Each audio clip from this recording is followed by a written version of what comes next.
Un moine marchait pieds nus sur un sentier de montagne lorsqu'il croisa un homme riche qui montait un cheval luxueux. L'homme s'arrêta et lui cria. « Hé, moine! Pourquoi perds-tu ton temps à marcher alors que tu pourrais avoir un cheval comme le mien ?» Le moine sourit et demanda. « Et où t'emmène ton cheval si rapidement ?» L'homme répondit fièrement. « Partout. Là où je veux. » Le moine acquiesça. « Alors, pourquoi n'es-tu encore arrivé nulle part ?» Aujourd'hui, nous allons découvrir pourquoi suivre ton propre chemin est la décision la plus courageuse et la plus sage que tu puisses prendre dans ta vie. Reste jusqu'à la fin, car la dernière histoire te laissera sans voix. Aujourd'hui, nous allons explorer l'un des principes les plus profonds et les plus libérateurs de la philosophie zen, l'art de suivre son propre chemin sans se laisser détourner par les opinions, les critiques ou les attentes des autres. Sais-tu quelle est l'un des plus grandes souffrances de l'être humain moderne? Ce n'est pas le manque d'argent, ce n'est pas la solitude, ni même la maladie. C'est de vivre la vie que les autres attendent de toi, au lieu de la vie que ton cœur désire véritablement. Dans ces minutes, tu vas découvrir des histoires millénaires que les maîtres zen utilisaient pour enseigner cette vérité fondamentale à leurs disciples. Chaque récit est un miroir dans lequel tu pourras voir se refléter tes propres luttes, tes doutes, mais aussi ton potentiel de libération. Mais avant de continuer, laisse-moi partager quelque chose d'important avec toi, ce savoir a traversé les siècles parce qu'il fonctionne. Ce n'est pas une théorie vide, c'est une sagesse pratique qui a transformé des millions de vies. Et aujourd'hui, elle peut commencer à transformer la tienne. Il y a de nombreuses années, dans un petit monastère du nord du Japon, vivait un maître zen nommé Hakuin. Il était connu dans toute la région pour sa sagesse et son caractère serein. Un jour, une jeune femme du village apparut enceinte. Ses parents, furieux, exigèrent qu'elle révèle qui était le père. Terrifiée par les conséquences, la jeune femme mentit et désigna le maître Hakuin. La nouvelle se répandit comme une traînée de poudre. Les villageois, scandalisés, se rendirent au monastère en criant des insultes.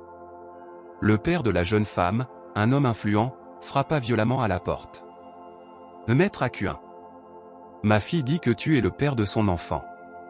Que as-tu à dire ?»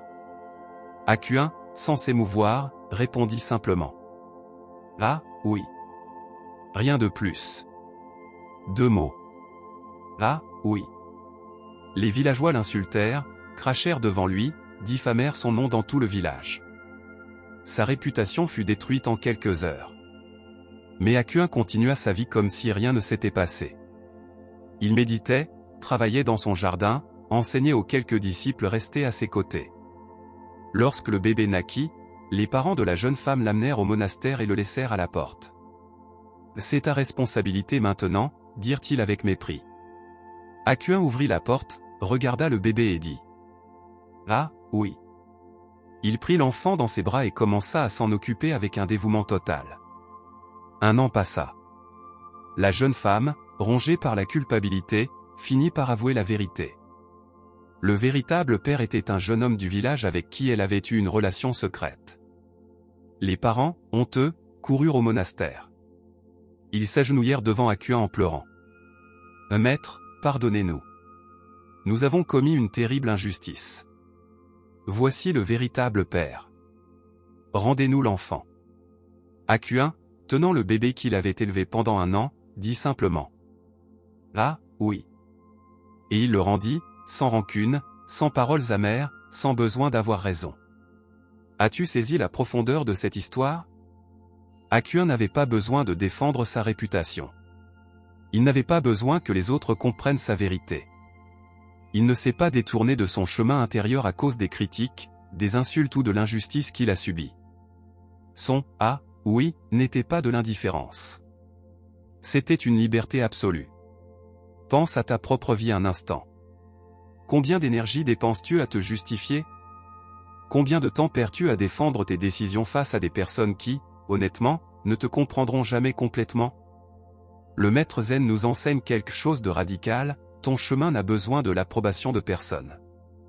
Quand tu vis depuis ton centre, depuis ta vérité profonde, les opinions extérieures sont comme des nuages qui traversent le ciel.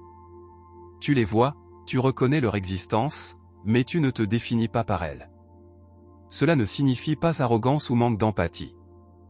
cela signifie que tu as trouvé quelque chose de plus précieux que la validation extérieure, ta propre boussole intérieure. Maintenant, l'histoire qui vient est encore plus puissante. Elle va te montrer pourquoi te comparer aux autres est le chemin le plus rapide vers la misère. Et crois-moi, la solution proposée par le maître Zen est quelque chose que tu peux appliquer dès aujourd'hui. Mais avant, écoute ceci très attentivement. Un élève demanda un jour à son maître: quel est le plus grand obstacle sur le chemin spirituel? Sais-tu ce que répondit le maître? Il ne dit pas l'ego. Il ne dit pas le désir.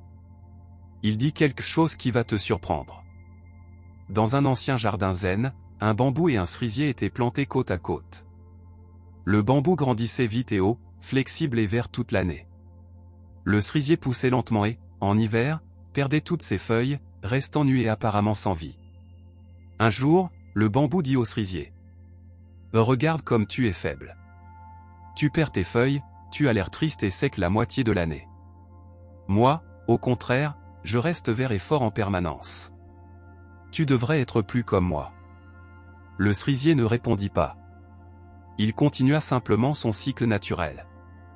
Le printemps arriva, et le cerisier se couvrit de fleurs roses si belles que les moines du temple s'asseyaient pendant des heures sous son ombre pour méditer. Des poètes venaient de loin rien que pour le contempler.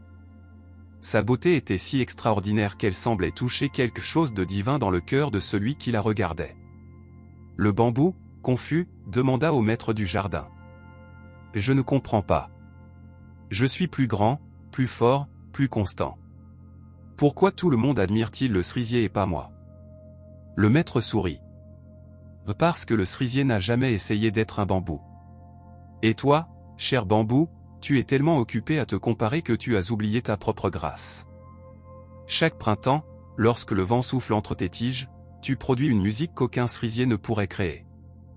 Mais tu as été si préoccupé à regarder l'autre que tu n'as jamais écouté ta propre chanson. Le maître poursuivit. Le bambou est parfait en étant bambou. Le cerisier est parfait en étant cerisier. La souffrance commence lorsque le bambou veut des fleurs de cerisier, ou lorsque le cerisier désire la hauteur du bambou. Cette histoire touche une blessure que nous portons tous, la comparaison. À l'ère des réseaux sociaux, cela est devenu une véritable épidémie.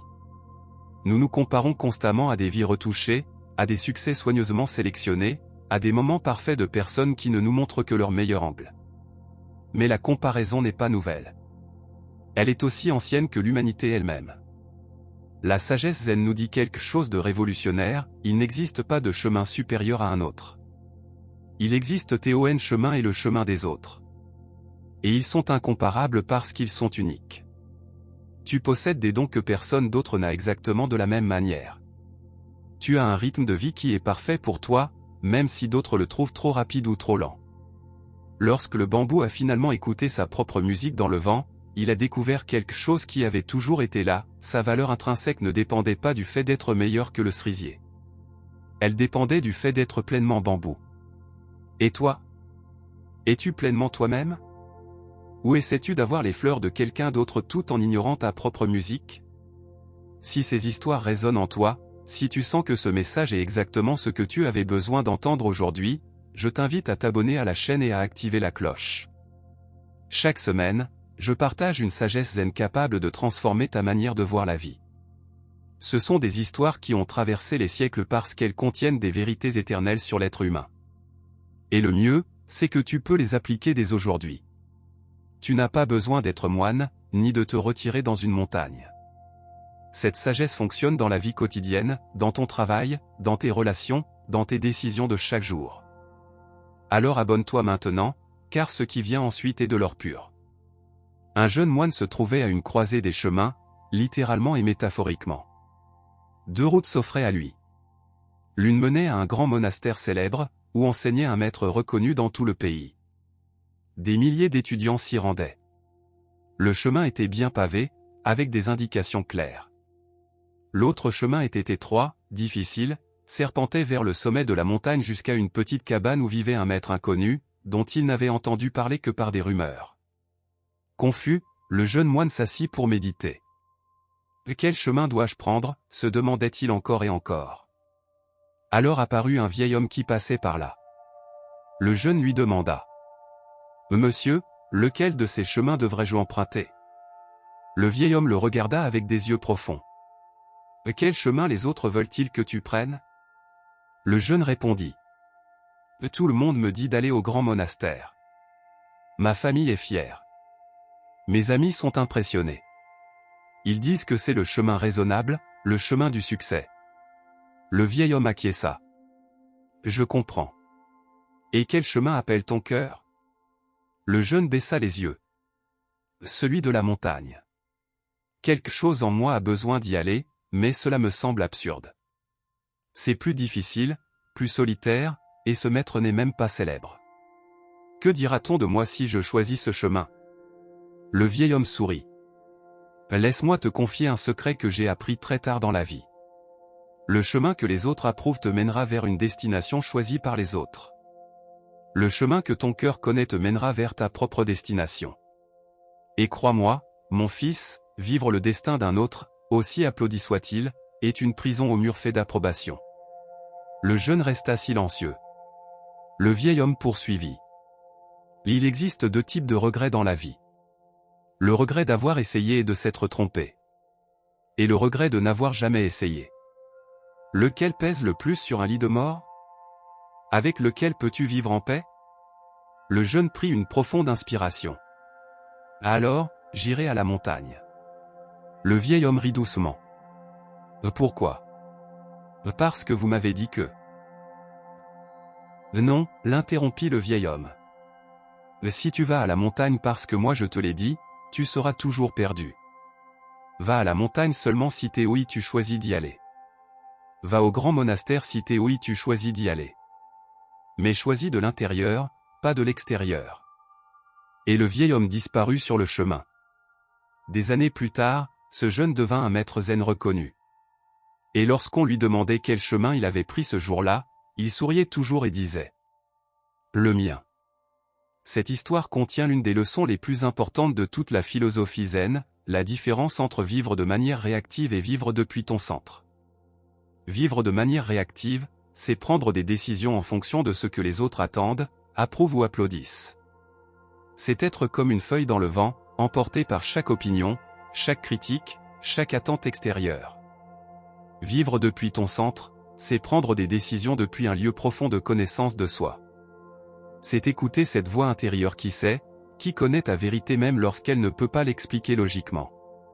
Et voici le point crucial, suivre ton propre chemin ne signifie pas être rebelle pour le simple fait de l'être. Il ne s'agit pas de faire l'inverse de ce que les autres disent juste pour prouver ton indépendance. Il s'agit de quelque chose de bien plus mûr et profond. Il s'agit de développer la capacité d'écouter ta sagesse intérieure au-dessus du bruit extérieur. Parfois, ton chemin coïncidera avec ce que les autres attendent. D'autres fois, il sera complètement différent. Et dans les 2 cas, c'est juste, tant que le choix vient de l'intérieur. Le maître zen dirait : un arbre ne grandit pas en demandant aux autres arbres dans quelle direction pousser. Il pousse vers la lumière, en suivant sa propre nature. Toi aussi, tu as une nature essentielle, un chemin unique que toi seul peux parcourir. La question n'est pas de savoir s'il est le bon chemin. La question est, est-ce ton chemin? Permets-moi de partager avec toi un dernier enseignement qu'un maître zen donna à son disciple sur son lit de mort. Maître, dit le disciple en pleurant, quel est l'enseignement final que je dois retenir? Le maître, dans son dernier souffle, murmura. Souviens-toi de ceci, à la fin de ta vie, personne ne sera là pour vivre tes regrets à ta place. Ni ta famille, ni tes amis, ni tes critiques. Tu seras seul avec les décisions que tu as prises ou que tu n'as pas prises. Alors vis de telle manière que, lorsque ce moment arrivera, tu puisses sourire et dire : c'était mon chemin. Je l'ai parcouru de tout mon cœur. Car cette paix, cher disciple, n'a pas de prix.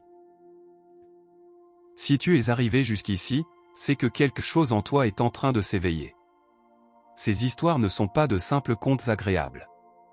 Ce sont des cartes vers une vie plus authentique, plus libre, plus tienne. Je t'invite à t'abonner à cette chaîne si ce n'est pas encore fait. Chaque semaine, je partage une sagesse zen pratique que tu peux appliquer immédiatement dans ta vie. Et surtout, Partage cette vidéo avec quelqu'un qui a besoin d'entendre ce message. Nous connaissons tous quelqu'un qui vit la vie que les autres attendent, au lieu de celle que son cœur désire. Un simple geste de partage peut être l'élan dont cette personne a besoin pour commencer son propre chemin. Souviens-toi, ne t'écarte pas, suis ton propre chemin. Non pas parce qu'il est plus facile. Parfois, ce sera le plus difficile. Non pas parce que les autres l'applaudissent. Parfois, tu seras critiqué. Mais suis-le parce qu'il est à toi. Parce qu'à la fin de la journée, lorsque tu poses la tête sur l'oreiller, la seule approbation qui compte vraiment est la tienne. Comme le dit un vieux proverbe zen. Le chemin que tu peux parcourir n'est pas ton véritable chemin. Ton véritable chemin se crée à chaque pas que tu fais depuis ton cœur. Que ton chemin soit authentique. Que ta vie soit véritablement la tienne. On se retrouve dans la prochaine vidéo. Continue à marcher, mon ami. Continue à marcher.